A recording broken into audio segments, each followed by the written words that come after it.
Eh bien, bonsoir à toutes et à tous.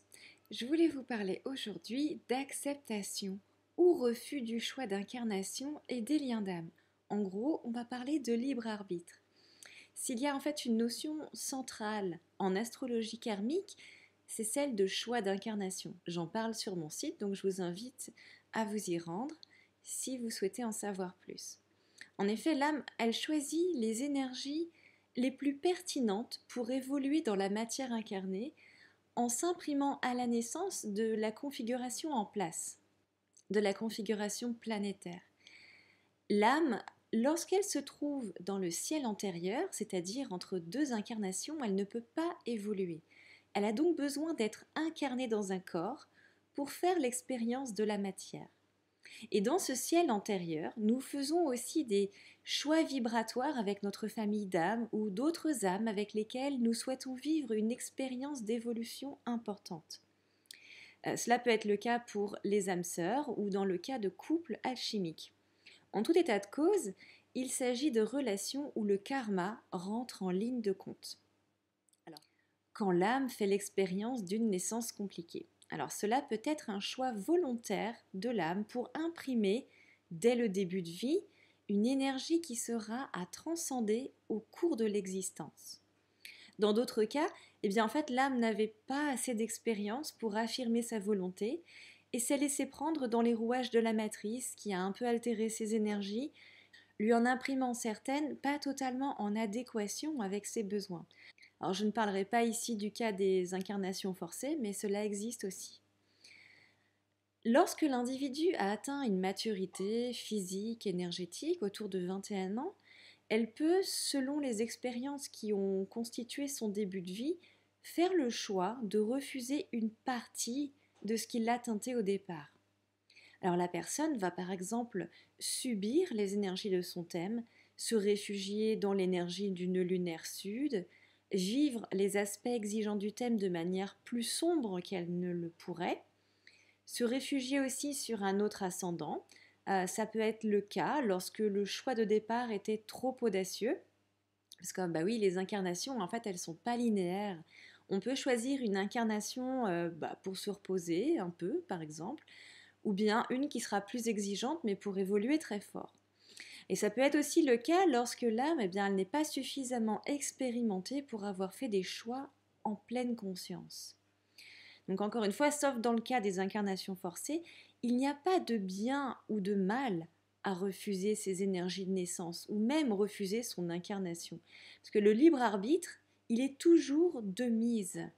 Il y a seulement de l'expérience, avec des chemins plus faciles ou plus courts que d'autres. Alors que se passe-t-il lorsqu'on refuse son choix initial ? Eh bien, le prochain choix de vie sera peut-être un peu plus difficile à affirmer et à concrétiser. Et il n'y a rien de punitif à cela, car le karma n'est pas punitif et ne fonctionne pas en termes de bien ou de mal. Il est simplement la loi de cause à effet. Et en fait, c'est un peu comme refuser de prendre une vague au bon moment. Et bien là, du coup, ça nous conditionne à vivre aussi en décalage avec la prochaine. Et donc, que se passe-t-il aussi quand on refuse le contrat d'âme ? Eh bien, de même, une fois incarné, que nous retrouvons des personnes avec lesquelles il y a un contrat d'âme, une des deux personnes peut tout à fait refuser le lien et ne pas vouloir vivre le plein potentiel de cette connexion. Et surtout, il ne faut pas confondre refus du lien avec les tempêtes que certaines relations produisent afin de faire évoluer le lien et les personnes concernées. On est sur autre chose.